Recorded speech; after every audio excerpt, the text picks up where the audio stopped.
వెంకటేశాయ. ఓం నమ శివాయ. అందరూ బాగుండాలి, అందులో నేను ఉండాలి. నమస్కారం ఫ్రెండ్స్. 100+ సబ్స్క్రైబర్లకు రీచ్ అయింది. దీనికి సపోర్ట్ చేసిన ప్రతి ఒక్క సబ్స్క్రైబర్కి అందరికీ ధన్యవాదాలు. మీరు సపోర్ట్ చేసినందుకు నాకు చాలా సంతోషంగా ఉంది. మీ సపోర్ట్ ఇలానే ఉంటుందని నమ్ముతూ ఈరోజు వీడియోలోకి మీకు స్వాగతం.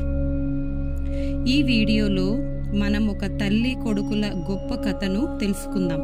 ఇప్పుడంటే దేవుణ్ణి కూడా నీ ఆధార్ని చూపించు అని అడుగుతున్నారు. పైగా సోషల్ మీడియా పుణ్యమా అని ఇన్ఫ్లుయెన్సర్ల భక్తి వస్తుంది. ఇది ఏం ప్రాబ్లం కాదు. అసలు ప్రాబ్లం ఏమంటే దేవుడంటే నమ్మకంగా పూజ చేయడం మానేసి ఆర్భాట భక్తి ఎక్కువ అవుతుంది. ఎవరిని ఏమనగలం చెప్పండి? మాకుంది, మేము చేసుకుంటున్నాం అంటారు. నాకేమనిపిస్తుందంటే ఇవన్నీ చూసి దేవుడు నవ్వుకొని మన అమ్మ నాన్న అనుకుంటారు చూసారా, వాడు మంచోడే కానీ కాస్త తిక్క వాడికి అని సర్దుకుపోయినట్టు దేవుడు కూడా మనం మొక్కే 1 లేదా అర నిమిషంలో భక్తితో నమ్మి ఏ శివశంకరానో, హరే కృష్ణానో, జై హనుమాననో, అమ్మ తల్లి నన్ను కాపాడు అనో, దేవుడా నువ్వే దిక్కు అనో, నన్ను కాపాడు స్వామి అన్నారంటే చాలు, భక్తితో నన్ను నమ్మి కోరిక కోరారే అని దేవుడు ఇచ్చేస్తుంటాడు. నమ్మడం నమ్మకపోవడం ప్రూఫ్లు అడిగే కాలం కాకుండా వీటన్నిటికీ దూరంగా ఒక స్వేచ్ఛా ప్రపంచంలో స్వచ్ఛమైన మనసుతో అంకిత భావంతో కూడిన భక్తితో నిండిన ఒక తల్లి కొడుకుల కథ మీతో పంచుకుంటున్నాను. ద్వారావతి అనే ఒక చిన్న ఊర్లో శ్యామల, ఆమె కొడుకు అచ్యుత నివసించేవారు. శ్యామల రోజంతా కష్టపడి ఆ వచ్చిన డబ్బుతో జీవితం సాగించేది. వారు ఉన్నది అటవీ ప్రాంతం. పైగా ఊర్లో రాకపోకలన్నీ అడవి మార్గంగానే సాగేవి. అందుచేత పక్క ఊర్లో ఉన్న గురుకుల పాఠశాలకు వెళ్ళి అచ్యుత చదువుకోవాల్సి వచ్చింది. ప్రతిరోజు అడవి దాటి గురుకులంకు వెళ్ళాలంటే అచ్యుతకు భయంగా, చిరాకుగా ఉండేది. ఒకరోజు తల్లితో పేచీ పెట్టుకొని నేను బడికి పోనంటే పోను, నాకు భయం వేస్తోంది అంటూ అమ్మతో చెప్పాడు. ఏంటమ్మా నువ్వు, వేరే పిల్లలందరూ బండ్లు కట్టుకొని వస్తున్నారు, లేదా ఎవరైనా తోడు తెచ్చుకుంటున్నారు, నాకు తోడు లేదు బండి లేదు, అయినా బడికి వెళ్ళమంటున్నావేంటి? అలా కాదు నాన్న, అడవిలో గోపాల్ అనే ఒక ఆవులు కాసే పిల్లవాడు ఉంటాడు, నీకు తోడుగా వెళ్ళమని నేను ఆ అబ్బాయికి చెప్పాను, కాబట్టి నువ్వు భయపడకుండా వెళ్ళు అంది. అప్పుడు అచ్యుత నిజమేనా, గోపాల్ వస్తాడా అని అన్నాడు.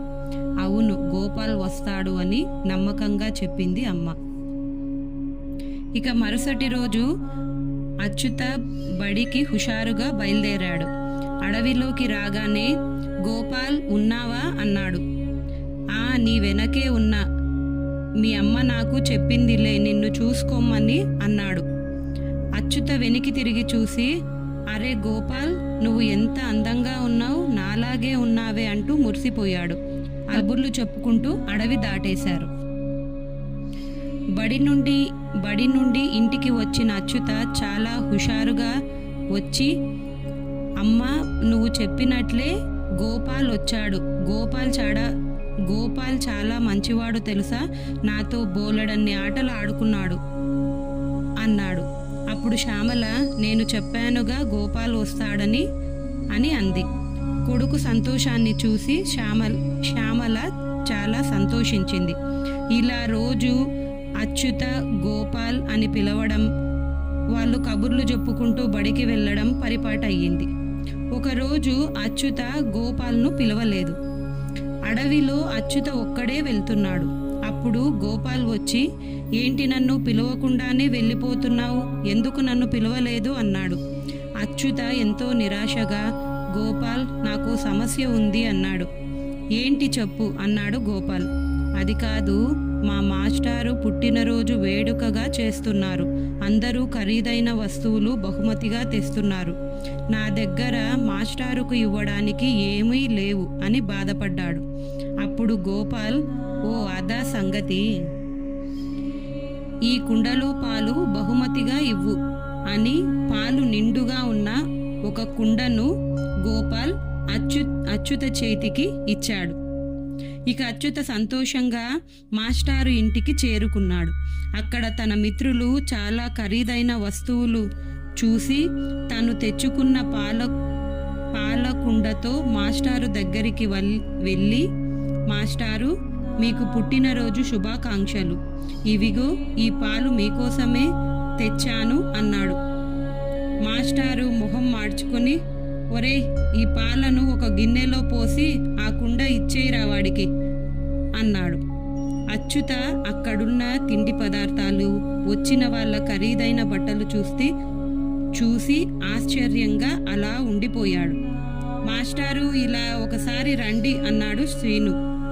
ఏంట్రా, కుండలో పాలు అలానే ఉన్నాయి, గిన్నెలో పోసి కుండవాడి మొహాన కొట్టు అన్నానుగా, అది చెయ్యకుండా నీళ్లు నములుతున్నావేంటి అన్నాడు. అదే మాస్టారు, అది చెప్దామని మిమ్మల్ని పిలిచా. ఆ కుండలో పాలు ఒక గిన్నెలోకి పోశాను. ఆ గిన్నె నిండిపోయింది కానీ కుండలో పాలు మాత్రం అయిపోలేదు. సరే, అయిపోలేదు కదా అని నేను మళ్ళీ ఒక పెద్ద సెరవ తీసుకొని ఆ సెరవలోకి పోశాను. సెరవ నిండింది కానీ ఈ చిన్న కుండలో పాలు మాత్రం అయిపోవడం లేదండి మాస్టారు, ఇందులో ఏదో మాయ ఉంది. మాస్టర్ అచ్యుతను పిలిచి, అరే అచ్యుత, నీకు ఈ కుండ ఎక్కడిదిరా అన్నాడు. మాస్టారు, మీ పుట్టినరోజు వేడుకకు ఉత్త చేతులతో రాలేక గోపాల్ను సాయం అడిగాను. అప్పుడు గోపాల్ ఈ కుండ ఇచ్చి, ఈ కుండలో పాలు మీ మాస్టారుకి ఇమ్మని అన్నారండి అని జరిగిందంతా చెప్పాడు అచ్యుత. మాస్టారు, అది సంగతి సర్లే గాని, నీకు కుండ ఇప్పించి పంపించాడే ఆ గోపాల్ దగ్గరికి నన్ను తీసుకెళ్తావా అన్నారు. అరే, అది ఎంత పని మాస్టారు, రండి వెళ్దామని అడవిలోకి నడక ప్రారంభించారు. అడవిలోకి రాగానే అచ్యుత గోపాల్ అని గట్టిగా పిలిచాడు. గోపాల్ రాలేదు. మరోసారి గట్టిగా, గోపాల్, నీకోసం మాస్టర్ వచ్చారు, రా అని పిలిచాడు. అయినా గోపాల్ రాలేదు. కోపంగా చూస్తున్న మాస్టర్ మొహాన్ని చూసి, గోపాల్, నువ్వు రాకుంటే మా మాస్టారు నన్ను తంతాడు. గోపాల్, నువ్వు ఎక్కడున్నా ముందు ఇక్కడికి రా అని గట్టిగా ఏడుపు అందుకున్నాడు. అప్పుడు అక్కడ ఆకాశంలో శాంతివదనంతో కూడిన ప్రకాశవంతమైన కాంతి వాళ్లను చుట్టుకుంది. ఆ కాంతిలో ఒక అమృత స్వరం ఇలా పలికింది, ఏడవద్దు, నేను కల్మషంతో కూడిన మనస్సు వారికి కనపడను. నీవు ఎటువంటి కల్మషం లేనివాడివి. నీవు స్వచ్ఛమైన మనసుతో నేను ఉన్నానని నమ్మకంతో నన్ను పిలిచావు. అందుకే నేను నీకు కనిపించాను, నీ వెంట వచ్చాను అని చెప్పి ఆ కాంతి మాయమైపోయింది. ఇక అక్కడి నుండి పరుగందుకున్న అచ్యుత్ ఇంటికి వచ్చి తన తల్లికి అంతా వివరంగా చెప్పాడు. శ్యామల కళ్ళు ఆనంద బాష్పాలతో నిండిపోయాయి. పూజ గదిలోకి వెళ్ళి, అదిగో నాయన, ఆ కృష్ణ భగవానుడే మనకు అండగా నిలిచాడు, నీ జన్మ చరితార్థమైంది నాయన అని ఎంతో సంతోషించింది ఆ తల్లి. నేను చెప్పిన కథ మీకు కూడా నచ్చితే వీడియోని లైక్ చేయండి, షేర్ చేయండి. ఛానల్ని సబ్స్క్రైబ్ చేయకుండా చూస్తున్న వాళ్ళు ఎవరైనా ఉంటే సబ్స్క్రైబ్ చేయండి. లార్డ్ కృష్ణను మించిన మెంటర్ కానీ లైఫ్ కోచ్ కానీ ఈ లోకంలోనే ఎవ్వరూ లేరు. కృష్ణుడు గీతలో చెప్పినట్టు మన జీవితంలో జరిగేవి, జరగబోయేవి, జరుగుతున్నవి అన్నీ మన కర్మానుసారమే జరుగుతున్నాయి. అంతా మన మంచికే జరుగుతాయి. అసలు కర్మ అంటే ఏంటి? కర్మ అంటే నథింగ్ బట్ యాక్షన్. మనం చేసే పనులు, మనం మంచి ఆలోచనలతో మంచి పనులు చేస్తే వచ్చే ఫలితం, మనకొచ్చే ఫలితం ఏదైనా ఉంటే అది మంచిగానే ఉంటుంది. చెడు ఆలోచనలతో ఏవైనా చేస్తే ఆ ఫలితం కూడా చెడుగానే ఉంటుంది. నన్ను ఎవరు చూస్తారులే, నేను వీళ్ళను నాశనం చేసినా నన్ను అడిగేవారెవరు, నేనేం చేసినా నన్ను ఎదిరించే ధైర్యం వీళ్లకు లేదు అని మనం అనుకుంటే అది పెద్ద పొరపాటే. నీ చేతిలో మోసపోయిన వారికి నిన్ను ఎదిరించే సాహసం, శక్తి లేకపోవచ్చు. కాలం, కర్మఫలం వీటికి జ్ఞాపక శక్తి చాలా ఎక్కువ. ఇది ఎలా అంటే 1000 గోవుల మంద ఒకే చోట ఉన్న దూడ ఖచ్చితంగా తల్లిని వెతుక్కుంటూ తన దగ్గరికి ఎలా వెళ్ళగలదో, మంచి చెడు, పుణ్యం పాపం, మనం చేసే కర్మఫలాలు కూడా అలానే మనల్ని వెతుక్కుంటూ మన వెంట వస్తాయి. అంతా మంచే జరగాలని, అందరికీ మంచే జరగాలని కోరుకుంటూ హరే కృష్ణ కృష్ణ కృష్ణ హరే హరే, హరే రామ రామ రామ హరే హరే.